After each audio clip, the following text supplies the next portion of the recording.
You all set, Pete? Yeah? Okay, welcome back, everybody. Today, we're going to do some more work on acrobats and cart poles. If you remember last time, we talked about using LQR to stabilize the nonlinear systems. And I tried to convince you by drawing some phase portraits, of the nonlinear pendulum that, got my other colored chalk here, sorry.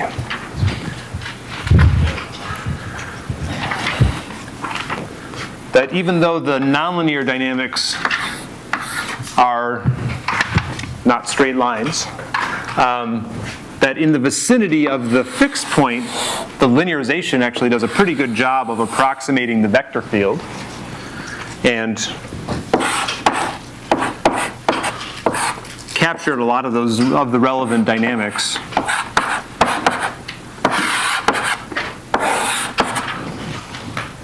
As such, when you're about,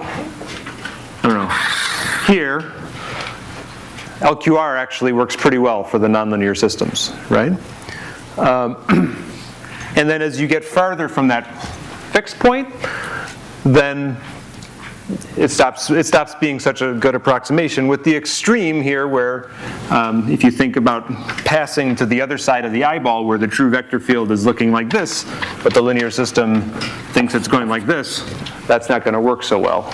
And in general, getting up from the bottom all the way to the top, it's going to try to do it by going like this, and that's not possible if you have torque limits. So we're going to have to do something better when you get farther away from the fixed point. And that's the topic for today. Now we're actually going to do it a couple different ways. And as always, this is sort of an excuse to introduce, this is a problem we don't have a good solution for yet. In the pendulum, we were able to solve it with value iteration. For the acrobat, I claim that it requires excessive amount of computation to do something that should be fairly simple. So it doesn't feel like we have a satisfying solution there. So let's try to achieve a satisfying solution for the acrobat and cart pole. So all the way from the bottom to the top. Now there's a couple ways we'll do it. Certainly, one of those ways will involve numerical optimization. That's my favorite. But we're going to do something different today. We're going to talk about a more nonlinear control, sort of classical approach to nonlinear control, because it's really insightful, I think, in the particular mechanical systems that we're thinking about. You can look at the equations, you can understand how they work a little bit better, and you can derive controllers analytically on paper and pencil on the blackboard here that will stabilize the system. Those controllers will have relatively simple forms. I could type them in a handful of symbols. Those controllers are not optimal.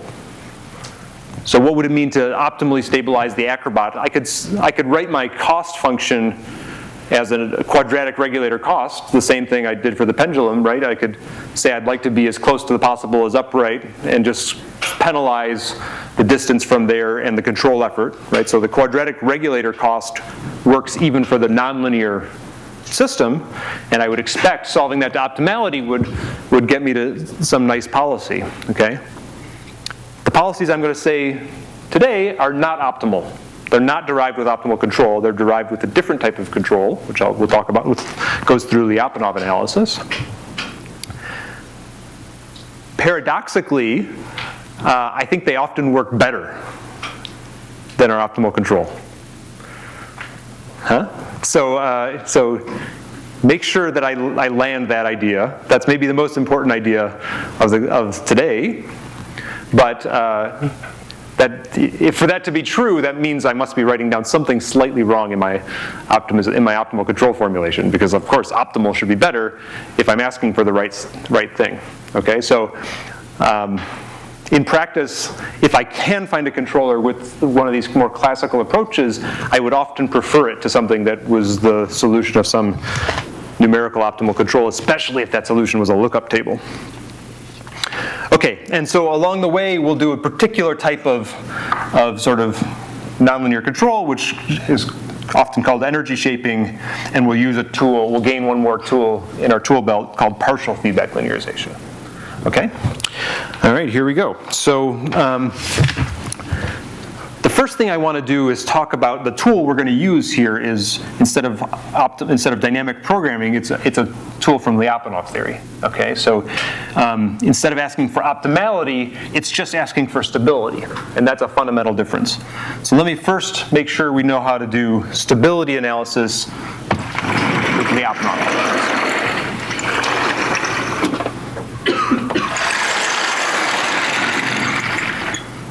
So to back up even a little bit more, so I claim that the damped pendulum is stable to this point at the bottom, right? That's not a very outlandish claim. I think you'll believe me on that. But how do you really know? How would you prove it, right? A video or sort of swinging your arm in the front of the lecture hall doesn't really count. How do you prove it? How can you argue that that is actually a stable fixed point? So let's think about it a little bit carefully. What's that? No? Okay, let's just make sure we understand stability of the damped pendulum.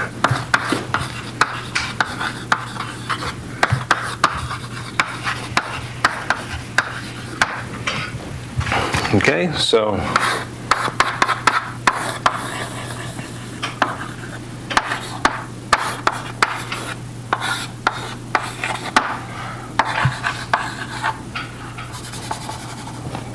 it's ML squared, say the double dot.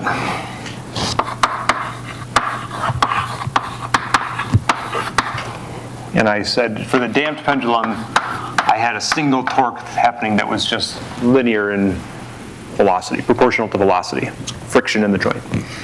Okay, and that's what makes it then intuitively go to the fixed point. So how can we show it? Well, I can't. Remember, I started the whole class saying I can't integrate this, which I can't integrate those equations of motion. I can't tell you what theta is at a particular time. So I have to make some sort of longer-term argument.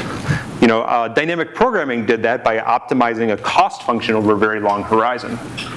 But that's a grand goal, but sometimes that's too hard. Is there a simpler thing that I can do to make that argument, right? And of course, the natural thing for a mechanical system like this pendulum is to talk about something like energy, right? So the mechanical energy of this system is potentially non-zero at the initial state, and I would expect that to go down over time and eventually go to zero. Okay, so let's just make sure we really understand that. So the energy of that system is 1/2 ml squared theta dot squared is the kinetic energy, minus mgl cos theta. It's the potential energy. So how does that energy change over time as the dynamics evolve, right? So what I'll do is I'll take a derivative of that with respect to time, and I'll get a handful of terms here. The 2 is going to kill the half, so I get ml squared theta dot times theta double dot, minus, I get a theta dot, this becomes a plus mgl sine theta.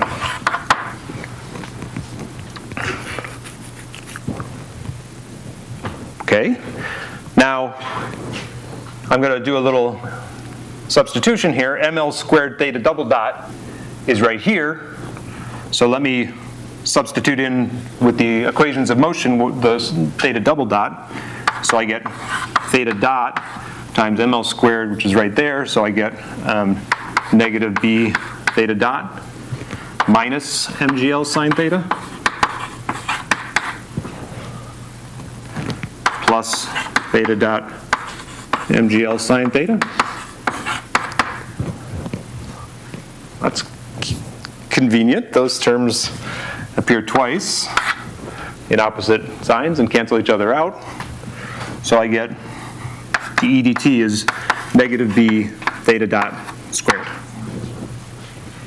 What's that? Yeah, good. That should have been, like for your mechanical side of your brain, might have been what you'd expect, because that's just the power, right? That's torque times velocity, right? That's the rate of energy decrease goes like the power you're putting into the system, yeah? Okay, so that is mostly less than 0, but it's actually not always less than 0. Right, so I said the energy is always going down, right? Well, it's not going down when it's at 0, of course, but there's actually other times when it's not going down too. Anytime theta dot hits 0, this is certainly less than or equal to 0, but there's times where theta dot is 0, so the energy decrease is 0, but I'm not at this fixed point that I'm trying to prove stability of. So do can I use that? Is that enough of an argument then to say that I've proven stability because this thing goes downhill? Mostly, right? You need one extra observation, which is an important one, which is that there is only one point, if you take away the wrapping condition, but so there are periodically many points, but this is of these conditions where theta dot is 0 during that solution, this one is special in that it's a fixed point. When it's there, it stays there forever. Any other point where I have theta dot equals 0, theta double dot is not equal to 0, so it's transient. And therefore, it is. Even though I'll have an instant where E dot is not 0, an instant later, E dot will be going down again. Okay? So the argument is that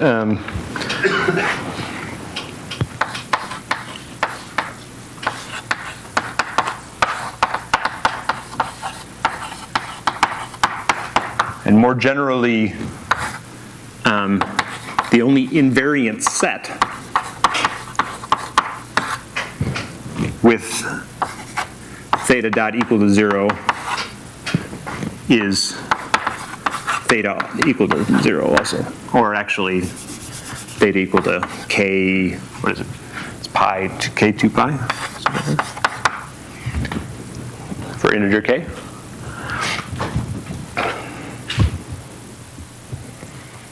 Okay, so that's a subtle argument that matters, of trying to take something that, I took a function here that was mostly less than 0, but sometimes occasionally 0, but by arguing that those places where it's not, where some places that are 0, it's not going to stay there because it's not invariant. That gives me a stronger ability to prove now that ultimately this function says that I will eventually get to one of the fixed points at the bottom. Okay? Yeah? What about k points, like the upright position? Why is that required? Okay, true. So that is an invariant set. So in fact, I wrote k pi here. That's why I paused, because I remember thinking that. You're right. So this actually only says that, good call. I can't believe I said that wrong. Right? So this proof also doesn't say anything. It says I'm going to end up either here or here. Right? Thank you for catching that. Okay, and then what we're going to know from understanding this is that the energy is decreasing. So the energy is always going to get less after it goes there. So that one's going to have a very it's only going to stay there if it starts there. But good call. Yeah, it's any k pi. It satisfies that. Okay, so this is a very general idea. This idea, which is intuitive in mechanical energy, but is much more general than that. I could have picked any function that has a couple of these special properties. First of all, most notably that it's always going downhill. It's always getting smaller over time. And that's going to allow me to make some statement about saying that as time evolves, even if I can't integrate the equations of motion precisely, I can still say something that, as if I look at time equals infinity, I'm going to be at the bottom of that function. Or I'm going to be at some invariant set of that function.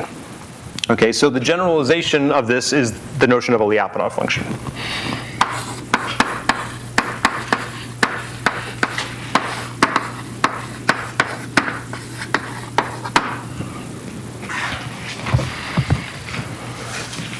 So let's say I have in general, I have some system x dot equals f of x, and let's say I'd like to prove the stability of the origin.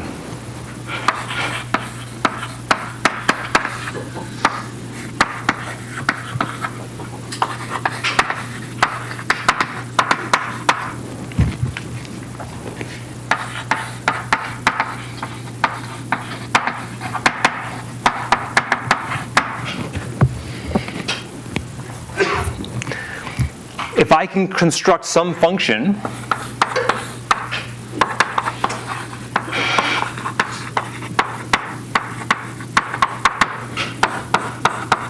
v of x, which for simplicity, I'll say let's make v of x always greater than 0. Except at 0, I'll let it be 0.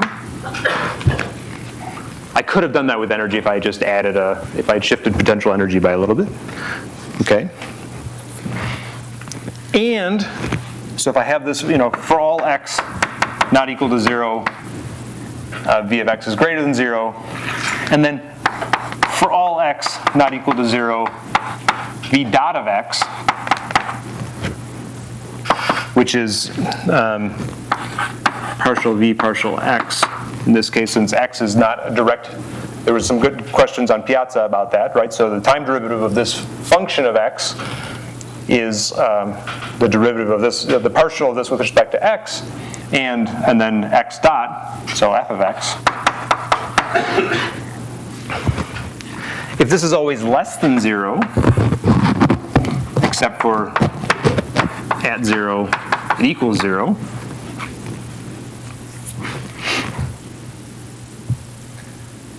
there's one other technical condition that I almost hate to write, but you'd like to say that the system is radially unbounded, okay? So you'd like v of x to go to infinity as x goes to infinity. For technical reasons, you just want to make sure it really does go off to infinity.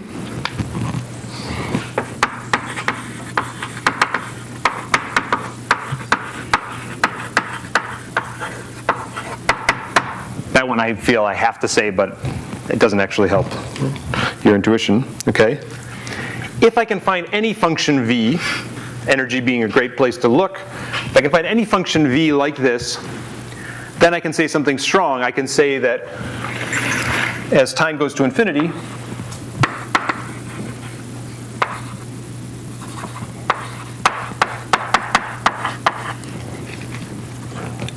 v is going to go to 0. Right? It's always positive, it's always going down except at the origin, it's going to eventually get to the origin. And in this case, since v is only 0 at the origin, that implies that x is going to go to 0. So I can prove global asymptotic stability of the origin. Because this is a statement about, remember, the different types of stability. The statement about getting there as time goes to infinity is an asymptotic stability.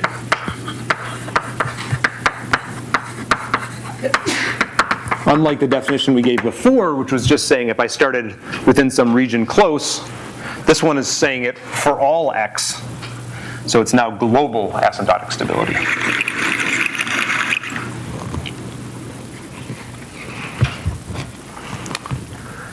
And this v, of course, is called the Lyapunov function.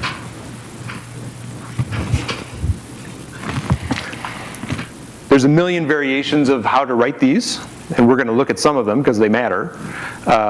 And some of them won't affect you anytime soon, so we won't look at them. But one thing I want you to be sort of very clear on is the relationship between Lyapunov functions and cost-to-go functions from dynamic programming. So what is the relationship there?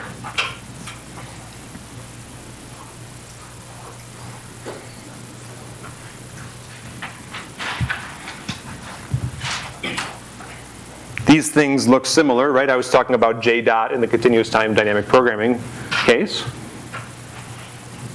So what's the relationship? Both positive definite.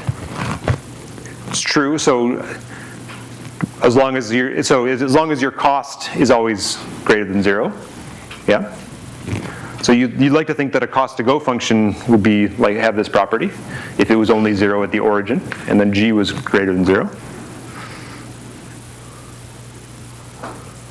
The other thing we figured out was that v dot looked like negative g.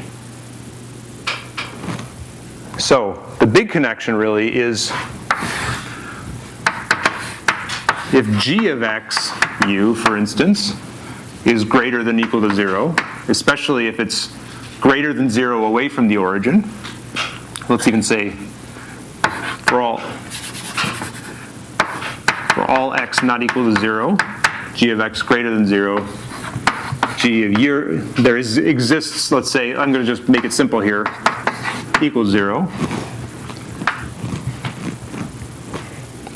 Then j of x is going to have this property.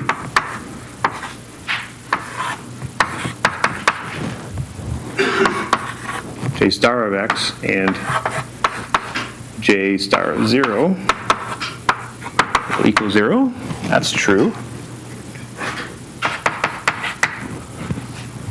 And we knew that j star dot, which equals negative g of xu, and this is u star in the case of the optimal, right? We can say that is less than 0 for all x not equal to 0. And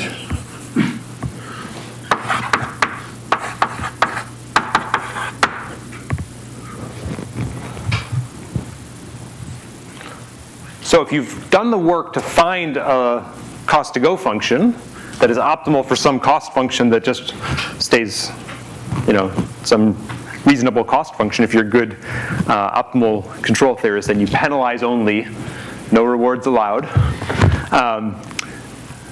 Then good. Then you've done the work and you've got yourself not only a cost-to-go function, but you've also got a Lyapunov function.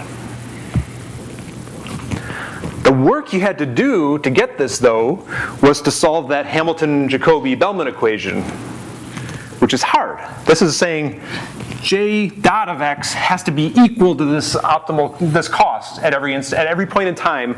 The derivative has to be exactly equal to the instantaneous cost. Right? So that is some conditions that you have to integrate across space to find that function which satisfies that everywhere. And what we're saying here with the Lyapunov observation is that you don't have to, that's more than you need to actually prove stability. As long as you're going downhill everywhere, then you'll get to the bottom. You don't have to be going downhill at the rate described by some cost function. Okay? So the idea here really is that this gives you some of the same capabilities, the ability to talk about the long-term solution to the system, and it might be easier to find V's than it is to find J. And in fact, many V's will be able to prove stability of the same system, even if J has to be unique for the system. There is a J that is the true cost to go for the system. So, you might be able to find a really simple function, and that's sort of the hope and the promise of Lyapunov functions, is you can take some ridiculously complex, enormous system, and maybe it goes downhill on the quadratic bowl, right? As long as it's always going down, it can be going down in whatever crazy way it wants to, but as long as it's going downhill, you can prove something about it. And that's much, much easier than integrating the equations of motion.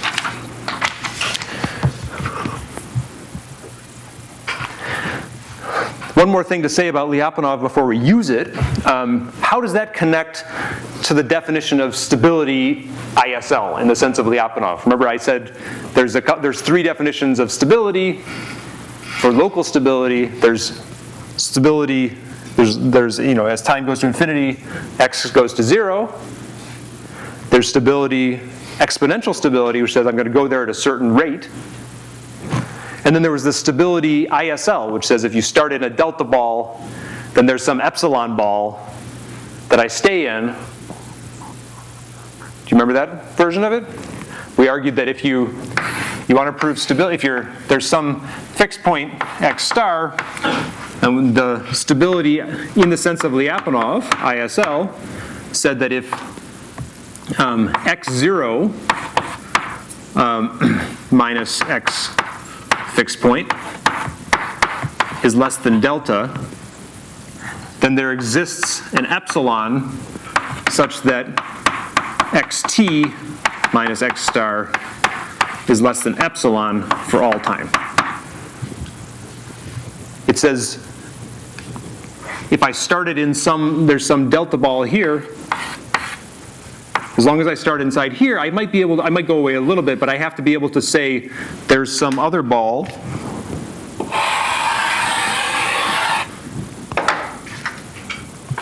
the epsilon ball that'll never go outside. And that seemed mysterious. It was useful for the pendulum, that the pendulum at the bottom was stable in the sense, the undamped pendulum is stable in the sense of Lyapunov, right? Now maybe you can understand that in terms of Lyapunov functions, okay? So, Question. yeah. Could I just confirm the definition of Lyapunov stability and try and get the order of quantifiers right? Okay. For all epsilon, the outer ball, exists a smaller ball Did I write? I wrote this. that I could start in Yes. to stay in the outer ball.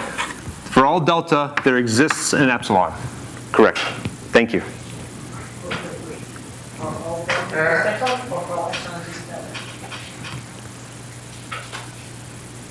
You get to pick a delta. So for any delta that you pick, I have to be able to produce an epsilon.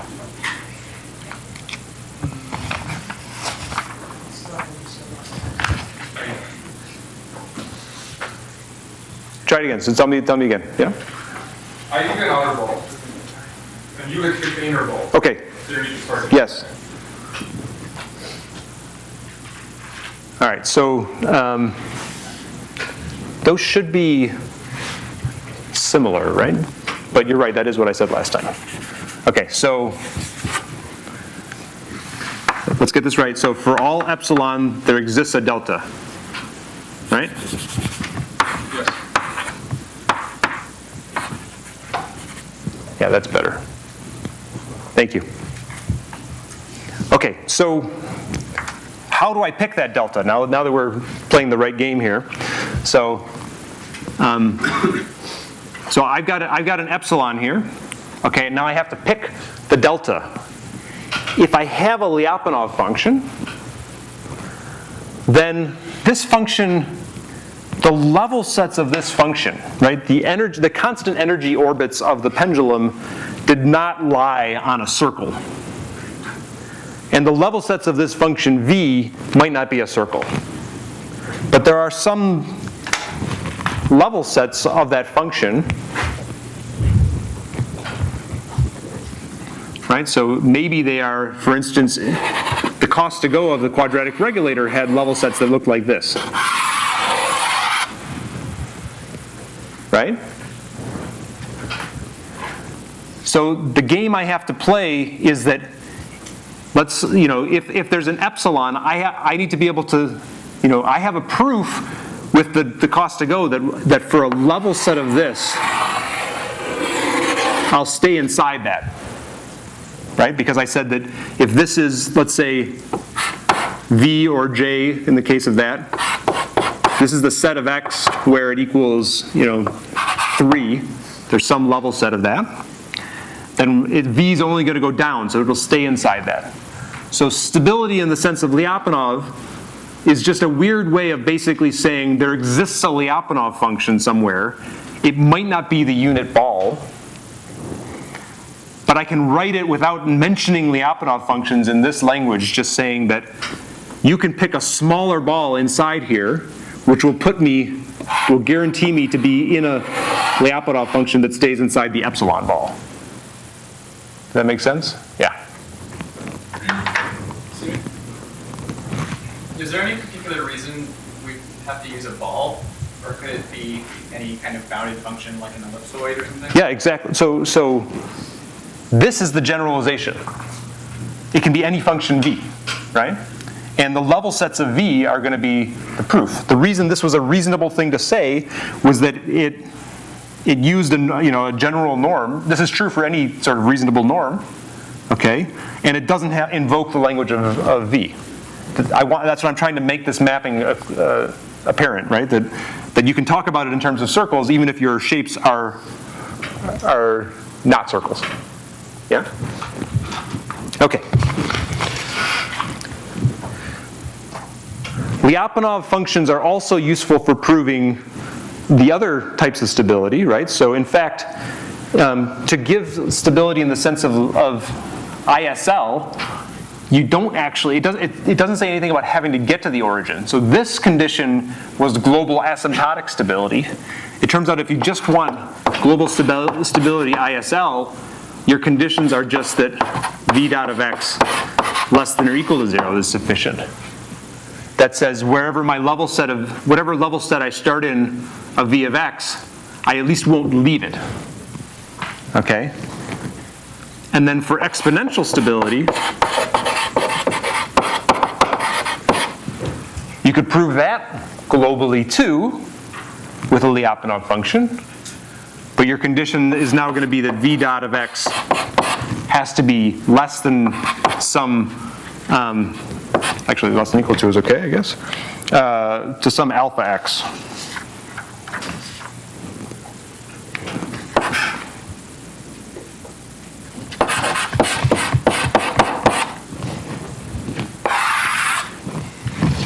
Right, so I have to be able to go down at some non-zero rate. Okay? This implies that v of t is less than v0 of t e to the at.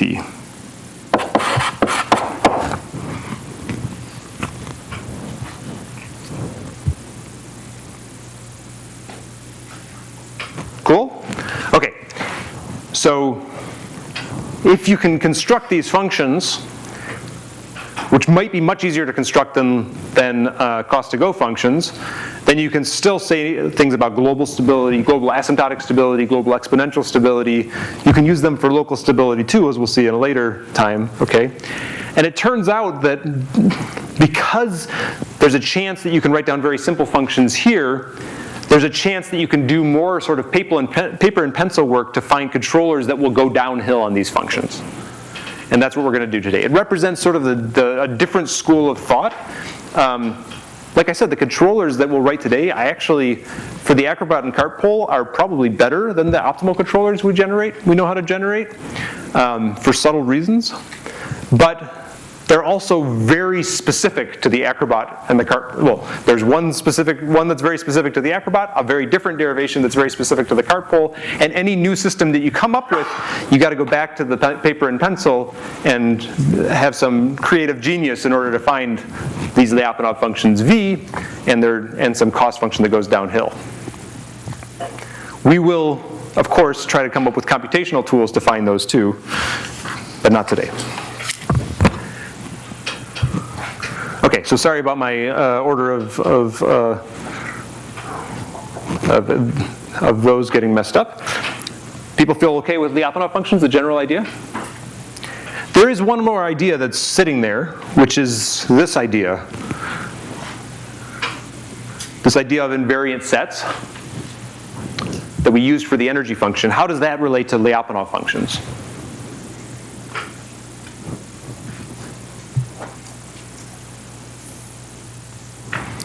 This was a function that was less than or equal to 0 only. So looking over here, that would only by default prove stability in the sense of Lyapunov. But in fact, this system, I said, is invariant and will converge as time goes to infinity to theta equals 0. And that's a statement about global asymptotic stability. Okay, so there's got to be a way to work in that idea of those invariant sets into the Lyapunov, the general Lyapunov toolkit, and it's a well-known theorem.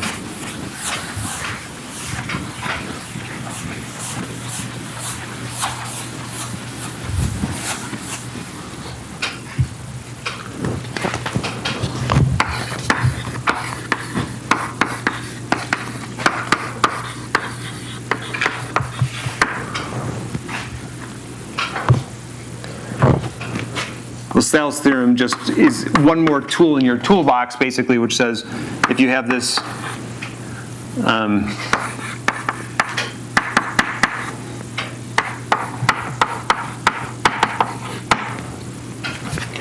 then you have v dot of x is only less than or equal to 0.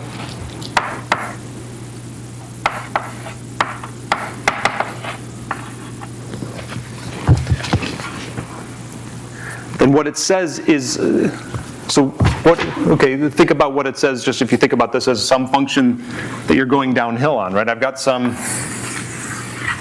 function v of x.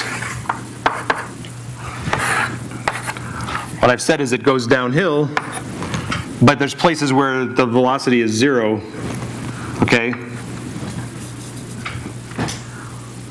That are not necessarily the place I'm going to. So the LaSalle's theorem says basically that this proves, as t goes to infinity, that that x will be in the largest invariant set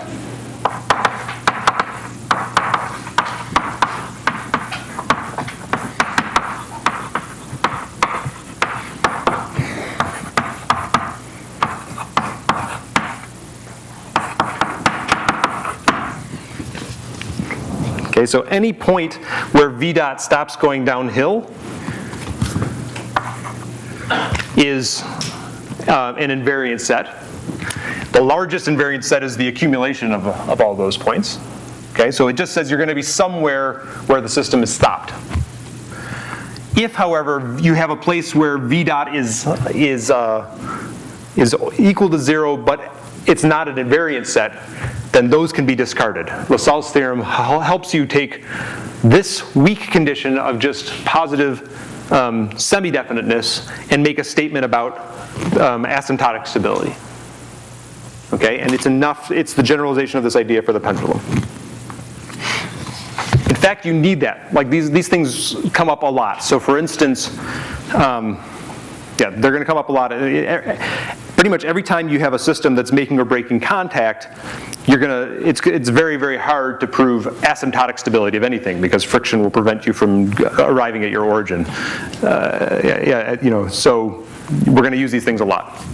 So is that kind of saying in your figure there that some of the places where the second derivative is negative, like the sort of where it goes like that?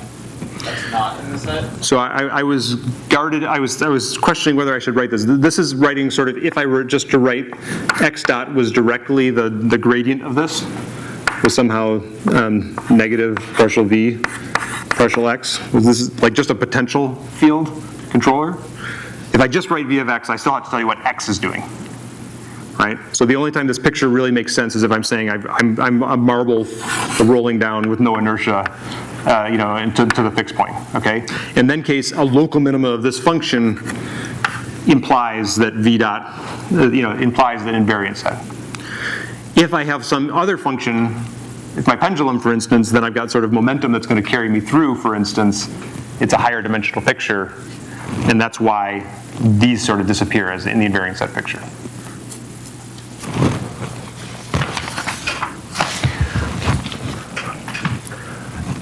Okay, so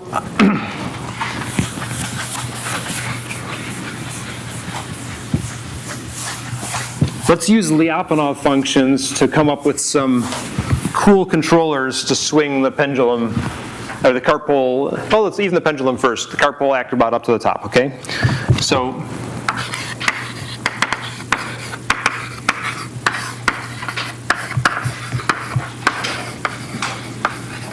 and it starts with some intuition, which is sort of a pain point, right? Because it requires some sort of mechanical insight, which is awesome when you have mechanical insight. Not so good if you're like trying to control a humanoid robot and the mechanical insight doesn't come out obviously. Okay, so the cool insight for the pendulum was if we're trying to stabilize these unstable fixed points,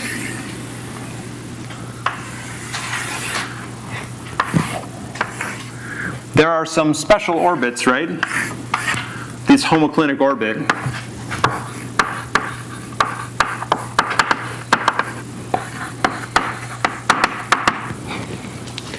Which will deliver me to an unstable fixed point.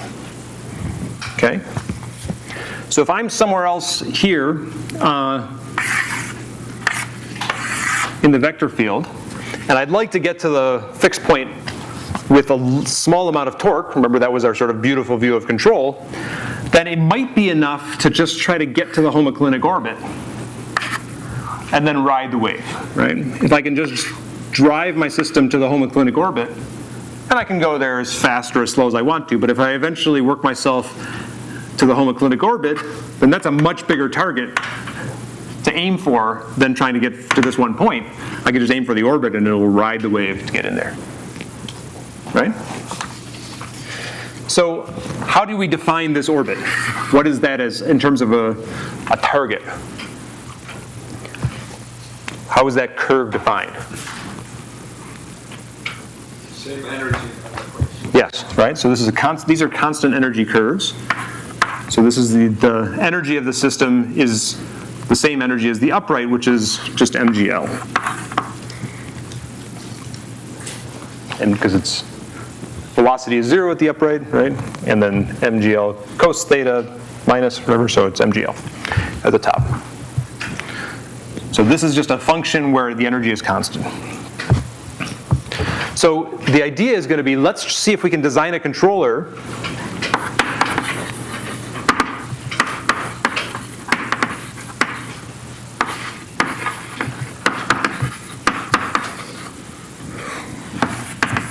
to drive the actual energy. Let me call this now the energy desired, okay? The actual energy of the system towards E desired. And then I'll do some work and use some Lyapunov analysis to try to see if I can say anything about getting to the fixed point.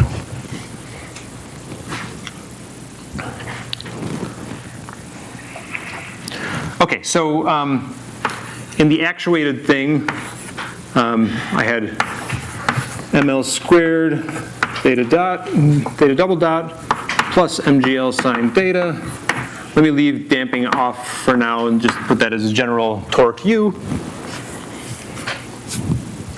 When I do that, then I get, if the energy is 1/2 ml squared theta dot squared minus mgl cos theta, then the derivative of the energy works out by exactly the same algebra to be u theta dot. Right, because before I just had u equals negative b theta dot. So now I have u theta dot, which is torque times omega. Theta dot squared energy. Thanks.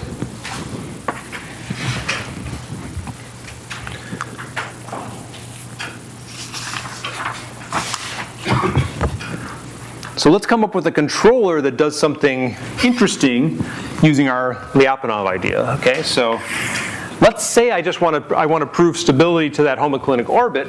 A reasonable Lyapunov function would say, let's say I want to write some v that says e of x minus e desired squared. Okay, so I'll have some function that is non-zero as it goes away from the homoclinic orbit.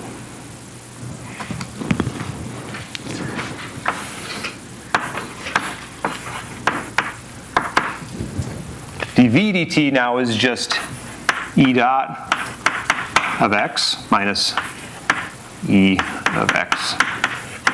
I'll put a half in there just to keep the 2's away.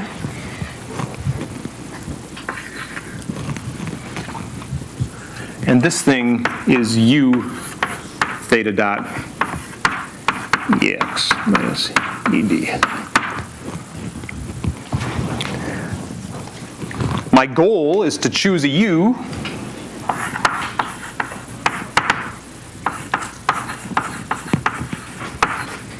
some controller for u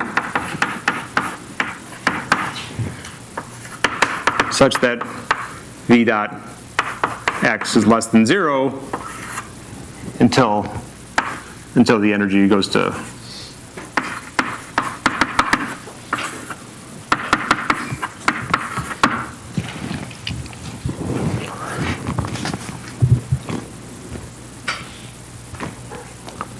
and here's where the sort of you plug in your sort of nonlinear control theorist brain, and you start playing with the algebra here, and you say, okay, well, what if I did u equals negative k theta dot times e to the x minus e desired?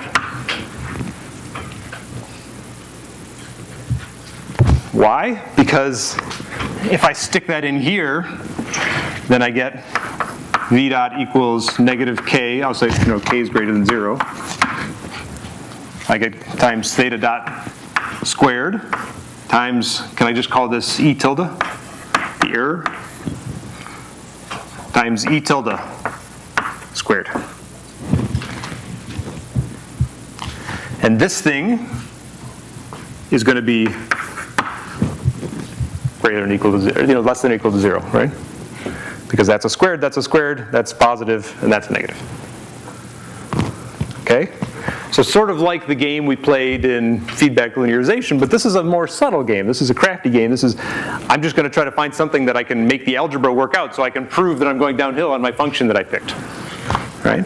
And if I can do that by whatever algebraic tricks I need, then I can say something about the stability of that orbit. Now again, this thing has a pitfall when theta dot equals 0, because v equals 0, so we invoke LaSalle, and we'll see that, okay, if you're at the fixed point, it does nothing. Not a good controller there. You have to ask someone to go bump your arm.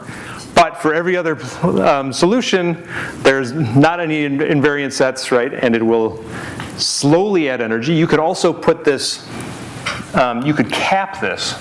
If you have a saturation, if you have torque limits, you could put a cap on this and it will still be going downhill. It'll still be adding energy in the right way, even with torque limits, okay? And it's actually the resulting control is very elegant. It just, so the way to think about this, right, is that if you just think about the sign of this, in fact, you could replace this with the sign of this. If I don't have enough energy yet, then dump energy in the system by just pushing in the direction of the velocity. If I already have too much energy, then take energy out by acting like a damper. And the result is a beautiful, swing up and balance control that we got because we chose a Lyapunov function that was simple and found a simple algebraic expression, right? So the place where things threaten to get complicated is if you're looking at because the velocity of the time derivative of the Lyapunov functions depends on the system dynamics f. So that's where the scary terms can come in from. You're free to choose simple v's, but they have to somehow reconcile with f. Here, E dot was simple enough that we were able to find a simple controller that works.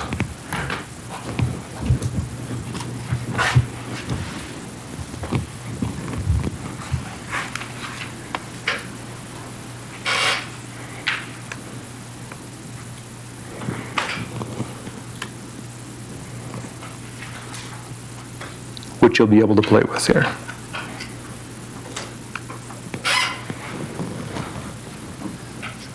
Cool. Fixed point that we're trying to stabilize somewhere in the middle. Okay, and I'm going to start simulating some random points here. Okay, this one, I just run this controller. It's being pushed towards those homoclinic orbits. Those were just the passive orbits of the system, right? Constant energy orbits. I'm just picking random initial conditions. Those two landed on top of each other, unfortunately, okay? But the resulting solutions are pretty nice. You guys see that okay? Yeah.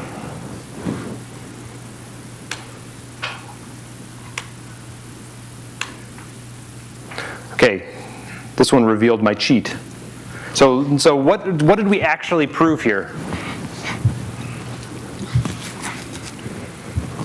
We proved that the V is going to go to the largest invariant set, which is either the fixed point at the bottom or the energy equaling the desired energy. Does that prove stability of the fixed point, of the unstable fixed point? Does stabilizing the homoclinic orbit stabilize the fixed point?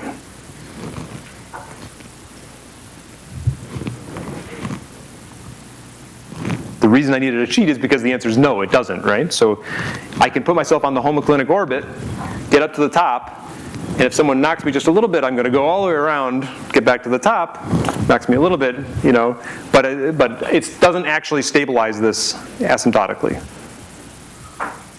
Okay, so we do one extra thing here. LQR was good when it was at the top. So what we're going to do is we're going to get close with the energy shaping, and then when it gets close, we'll turn on LQR and do the work. So that squiggly line at the end there, in fact, you could even see it on the red, brighter red line. There's a kink right there. Yeah, that's where the LQR turned on and drove it right home. Okay. It also, you can see that it doesn't stabilize 0 necessarily. If you don't do the wrapping properly, it might stabilize any of those orbits at 2 pi. I don't remember how many I put in there, but I was excited. So, yes? When you're finding the Lyapunov function for this, when were you picking the fixed points from the largest invariant set? Because it looks like you're just picking one energy level there.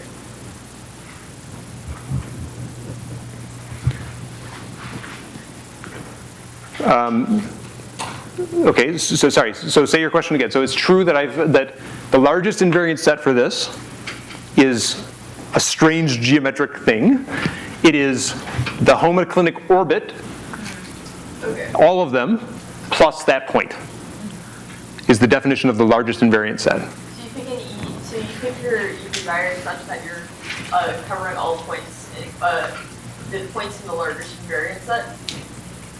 I've chosen a controller which then, under this controller, what I can say is that the largest invariant set of that Lyapunov function is that orbit and that point. So I think the causality went the other way. I chose a controller which has sort of a pitfall. I might have chosen a smarter controller that didn't have the problem at the origin, and it would have had a different largest invariant set. But under this controller, the total closed loop dynamics has the largest invariant set of that Lyapunov function, you know, being those two things. Yeah? And in fact, under this controller, so I said of this Lyapunov function, which is true, but this Lyapunov function captures the true invariant set of the system.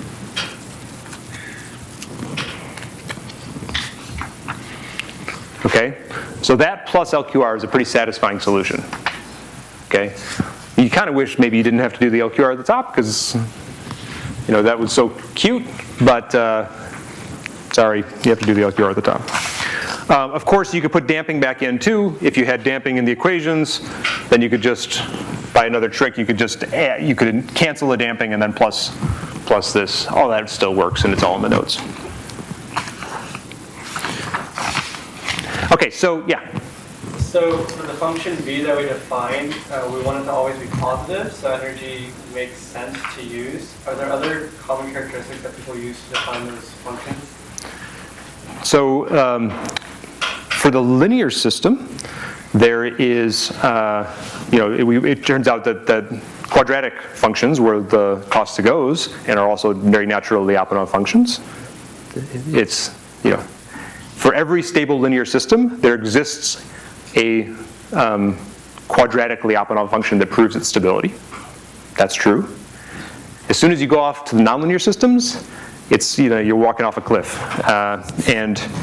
And the literature in robotics advanced nonlinear control from like the 80s to like the early 2000s was somebody really clever came up with a new function and proved something, and now the robot works better. And there are some really classic ones. So for like the fully actuated systems, there's some just, someone came up with, so Jean-Jacques Slotin in mechanical engineering came up with a Lyapunov function that proved stability of an adaptive controller, a nonlinear adaptive controller for a fully actuated robotic arm. And bam, that has just a huge impact. Like, he proved that if you adapt your control parameters in this way, and you write this Lyapunov function, then your controller will converge. And then, for fully actuated systems in the with no gravity, then but still, and then it could just do amazing things, and then bam, bam, bam, like robotics arms everywhere started working better. But if you walk off a cliff, for underactuated systems, there's a handful of Lyapunov functions for a handful of books of chapters in books, and then in the more general case, we don't have it. I was just trying to convince myself that this v becomes 0 and x is 0, and does that because e v dot becomes 0. V doesn't become 0. Doesn't it say right here that you have to construct it such that v 0 equals 0? So these are sufficient conditions for Lyapunov. You can have, in general, whenever, so this is the simplest case, is when you're stabilizing the origin, right?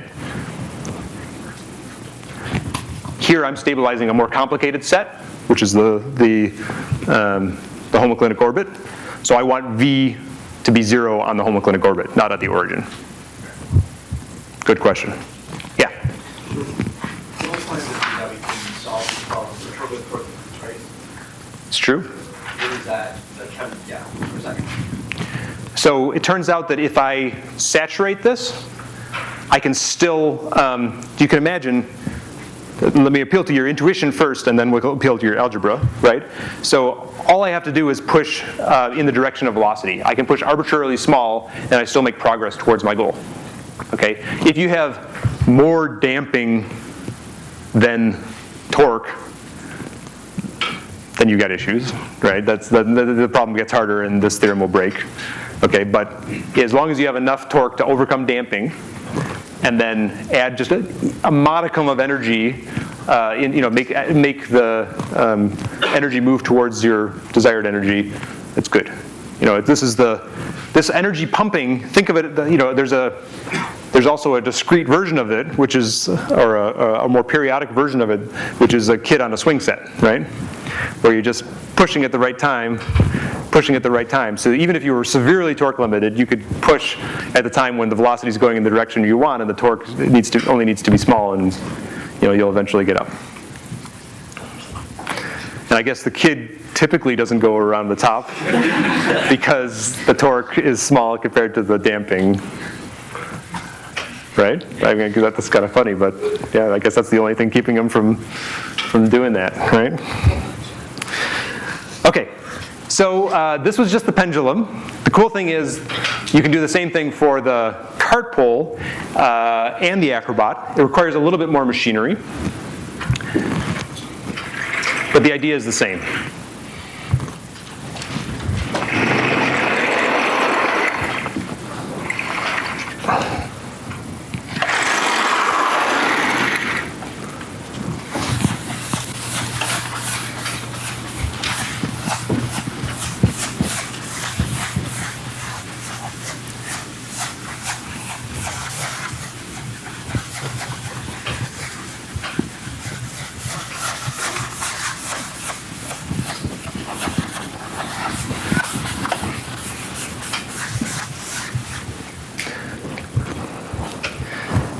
Okay, so to make the board work easier, so I'm going to write the equations of motion of the cart pole. I'm going to set all the parameters to 1. I even said gravity to 1. I said I wasn't going to, but it just makes, because it just carrying the 10 around just worked out, it's annoying. So, okay, so if you set all the parameters to 1, this is the cart pole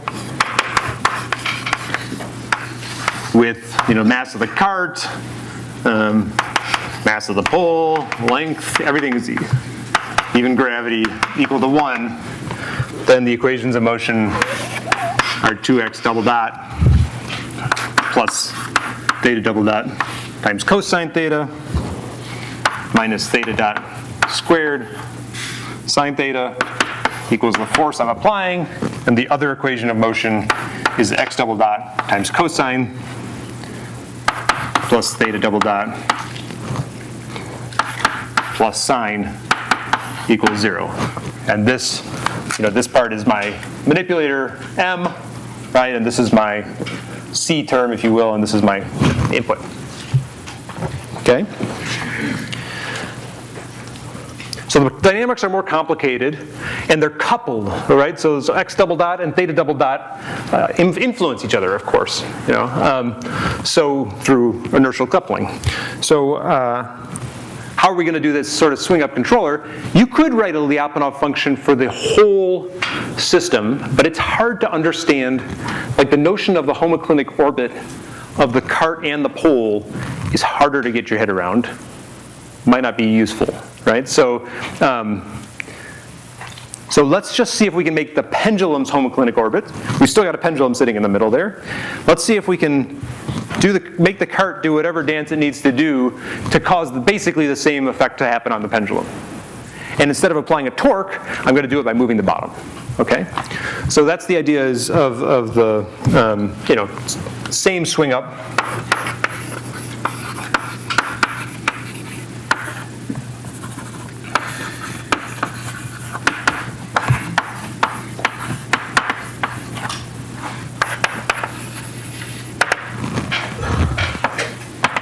Via the cart dynamics. Okay, and the algebra we're going to use to get there is very cool.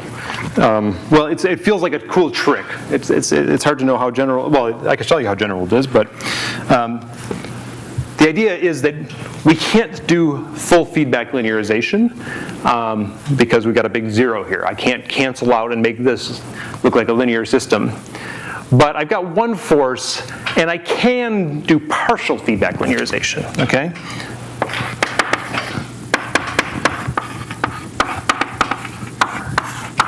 Again, this is a tool that could be abused. Use it wisely. If you try to feedback linearize with bazillion units of torque, then it probably won't go well for you. But if you can come up with a nice linearization, it can be good, okay? So doing a little bit of algebra here, let's just solve this equation for either x double dot or theta double dot. We can because 2 equations and 2 unknowns here. So from that second equation, I can see that theta double dot is just negative x double dot c minus sine. And I can stick that into the first equation. 2x double dot is now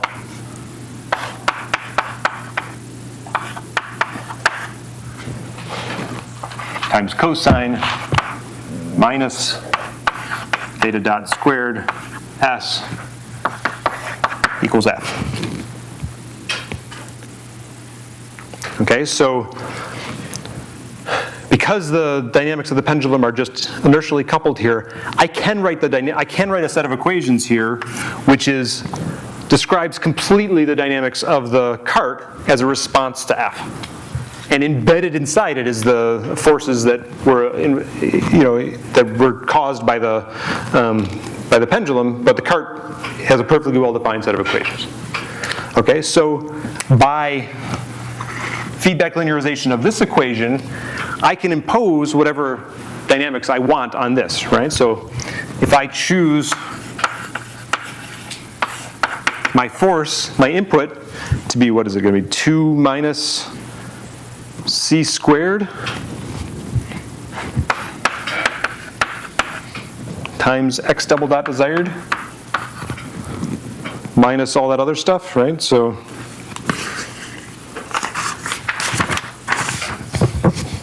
minus SC minus theta dot squared S. Okay. Sanity check. Cosine is going to stay within 0 to, or negative 1 to 1. So this is okay. That's fine, right? And so then that implies that x double dot is x double dot desired. Okay, so just knowing the model of the cart, if I want and the pendulum, for instance, right? If I want the cart to go through whatever dynamics I choose, I can imply that, any second order dynamics, by just applying the forces that would cancel out the reaction forces from the pendulum. That's really not surprising at all. What's cooler is that I can sort of do the opposite. Okay, so this is called co-located partial feedback linearization.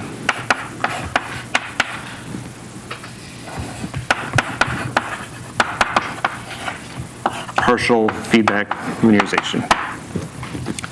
The cool trick is that I can also I could move the cart to make the dynamics of the pendulum be whatever I want. It's a pretty good trick, and it's less obvious that that should work, right? So using the same idea, if I solve for x double dot equals now negative theta double dot minus s over c, and I get down to c minus 2c theta double dot minus 2 tan theta minus theta dot squared s equals f.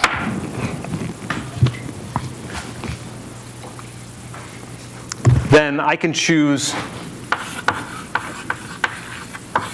f to be c minus 2c theta double dot desired, minus 2 tan theta theta dot squared s to achieve theta double dot equals theta double dot desired.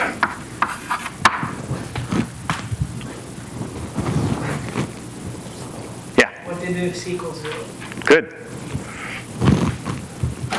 What do you do if c, why is that, is my algebra bad or is that real? Well, you can define it of course. Well, sorry. Could I have taken another path to describing the equations that didn't have a singularity there? That's a physical singularity, right? So when cosine equals 0, this thing blows up. Why? What configuration is that when c equals 0? Right? That's when the pendulum's like this, cosine equals 0, or on the other side. And no amount of pushing this way or this way instantaneously will affect the dynamics of theta, right? So that's real, and you just have to deal. So, so you end up choosing, let's say, saturation of this, between negative, whatever your torque limits are.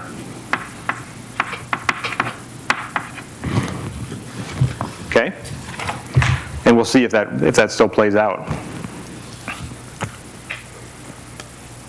Okay, so you could take this controller and then basically impose the pendulum dynamics via controlling directly the pendulum, right? And start do the old energy swing up controller. And that will work as long as you guard this, but it's actually not that good because it does, this partial feedback linearization, even near that singularity, starts asking for large things and you have to deal with the saturation. So this is not the controller that is the most elegant.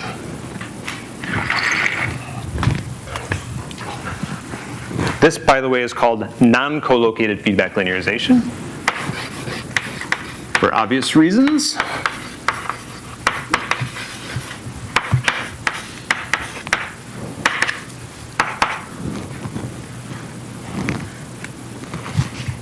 I have time, I'll show you the general form. But here's the big idea. You have some number of states in your system. You have some number of actuators in your system. In general, you should be able to control, with those 4 actuators, they're going to be lined up touching the co-located actuators. So certainly you can cancel out the effects of other things and directly control, if you have enough torque, right?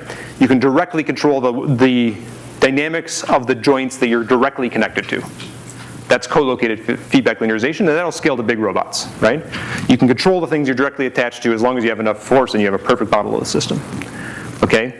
The cool thing is that you can also control other degrees of freedom as long as you're sufficiently coupled to them, and there's conditions that I'll write down. And in general, you can try to control any, if you have n degrees of freedom and m actuators, you can pick m of the degrees of freedom to try to control, whatever the number of actuators are, as long as they're coupled sufficiently. Right, if there's 2 pendulums sitting on 2 other sides of the table, good luck using that motor to control this one. Although if the table was shaky enough, maybe you could, right? But the idea of non-collocated feedback linearization is pretty cool. But it has these pitfalls of you need coupling, and in this particular state, you lose that coupling.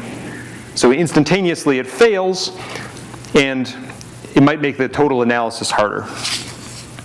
Okay, so now wearing our nonlinear control, we're going to manipulate some algebraic equations. We're going to find a Lyapunov function that goes downhill.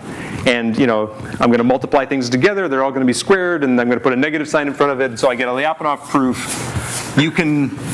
It turns out you can do that through the co-located, not the co-located, the co-located for the cart pole, and come up with a very satisfying controller, which you'll implement for your problem set.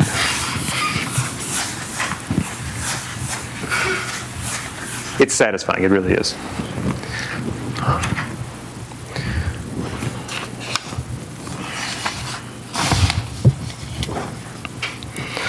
Okay, so here's the trick. So start with co-located.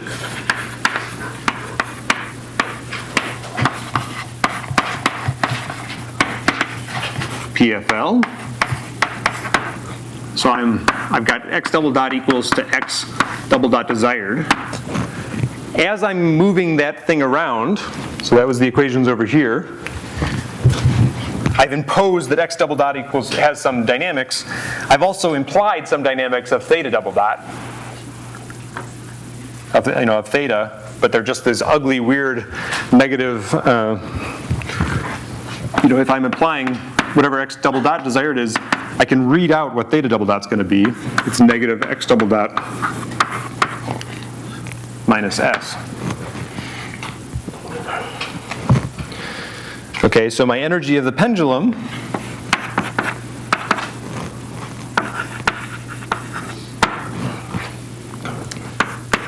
is just 1/2 theta dot squared. It's kind of nice having set everything to 1, right? Minus c, right? Okay. And I'll use E tilde is E minus E desired.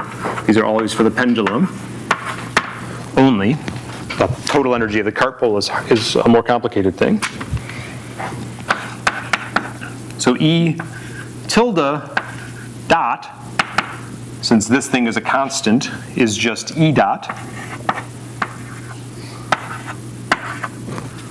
which is just 2 theta dot, theta double dot, minus or plus theta dot s. And I just want, there's really no way to do this except for have it to just appear, okay? But, this is the game. Sorry, I took a half there, so the 2 went away. And so I get theta dot, negative x double dot, d c minus s plus s. Those things cancel out.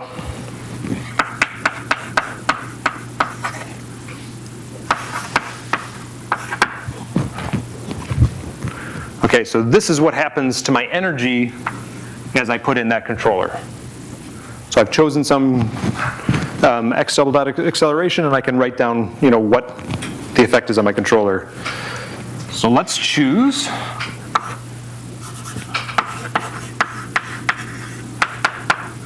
x double dot desired to be, I don't know, c times theta dot times e tilde, right? And so k times c times theta dot times e tilde.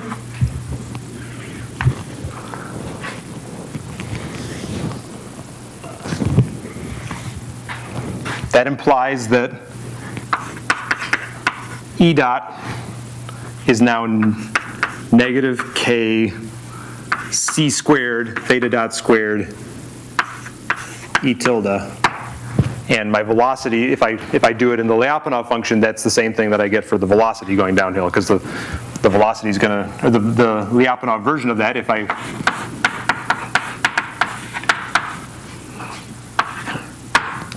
then v dot is e tilde dot times e, so I get one more here, which is now negative k theta dot squared e tilde squared, which is going to be less than or equal to 0, except for, well, it's less than or equal to 0, and then you just have to watch out for when cosine is 0 and theta dot is 0. Okay, so what just happened? This is, I think, this was maybe a little bit before my time. I think this is how it used to be. Like, this is what you would do for control. You'd be like, okay, I'm a nonlinear control theorist, so I've got the system I'm looking at. The equations look like this. I don't know if you set gravity to 1 or not. I guess that depends if you're a theoretician or an experimentalist. And then you're like, okay, well, this is a reasonable Lyapunov function. Can I come up with a controller that makes these things sort of work out? Does it have any singularities? Yes or no? This one seems reasonable. The control action I'm asking for stays small, and I can prove that the energy of the pendulum will go to the homoclinic orbit of the pendulum. The result is that the cart could be doing arbitrary things, but one of the nice advantages of having chosen the co-located PFL is it's easy to tack on a few more terms for the cart. And in fact, if you repeat the recipe for v of x is, let's say, 1/2 e tilde squared of this is of the pendulum, plus 1/2 x of the cart, I'll call it q maybe, or well, I've been calling it x, plus 1/2 x dot of the cart, and you repeat that exercise, then you get a more complicated function in here to knock out all the terms, but you can still get a stability argument for the whole system that stabilizes both the cart and the pendulum.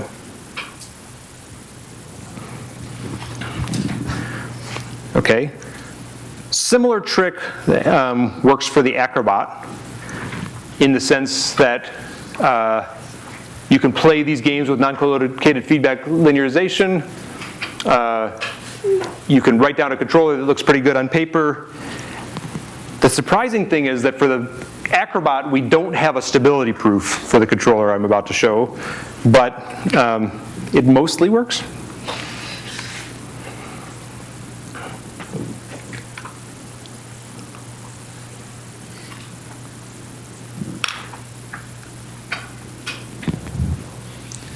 Nice.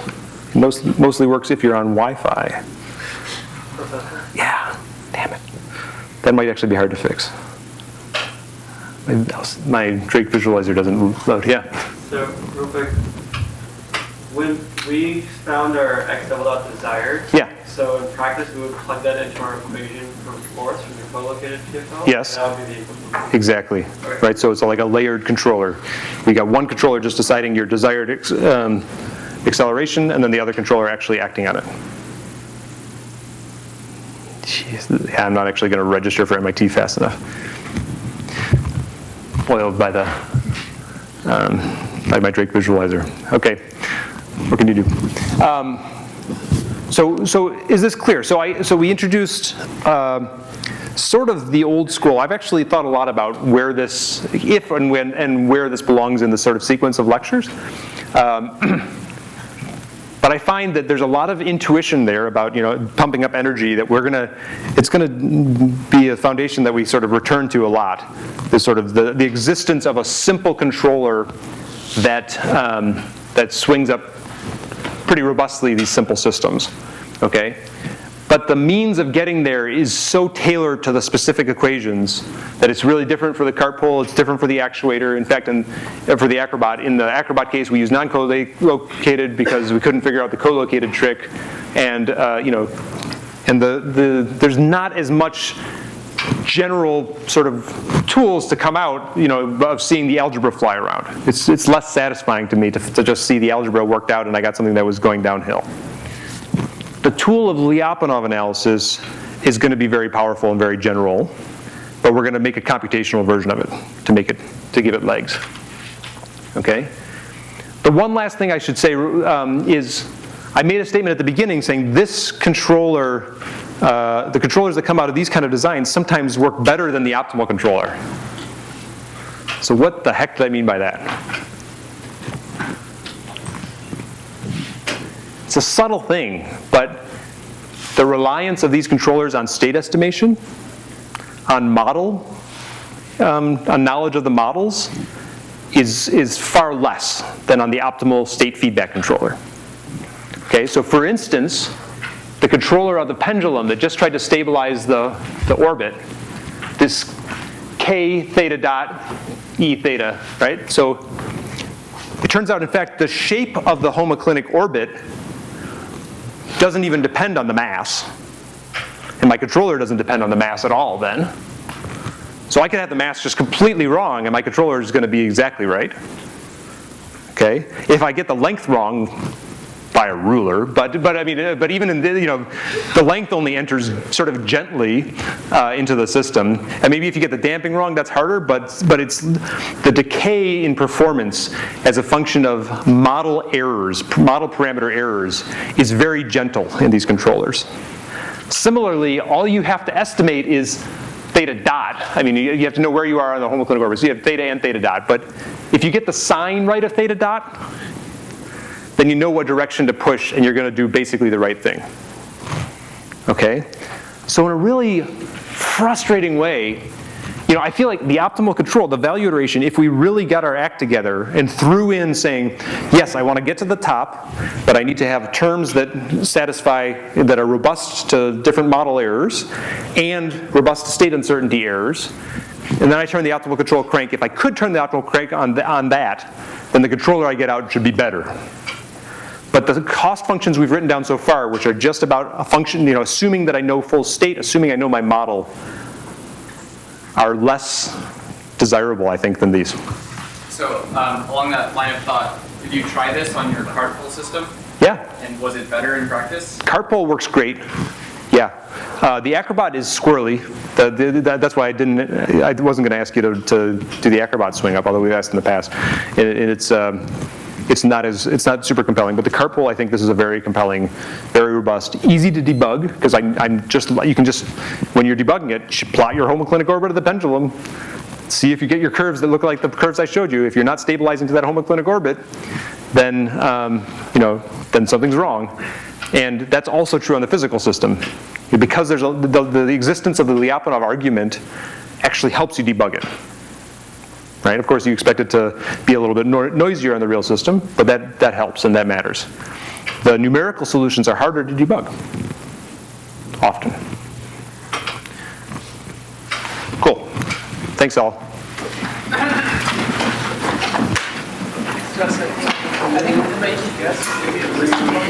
Yeah. I'll just register now so it's okay next time. Okay. So you said why equals. First of all, yeah. Don't think about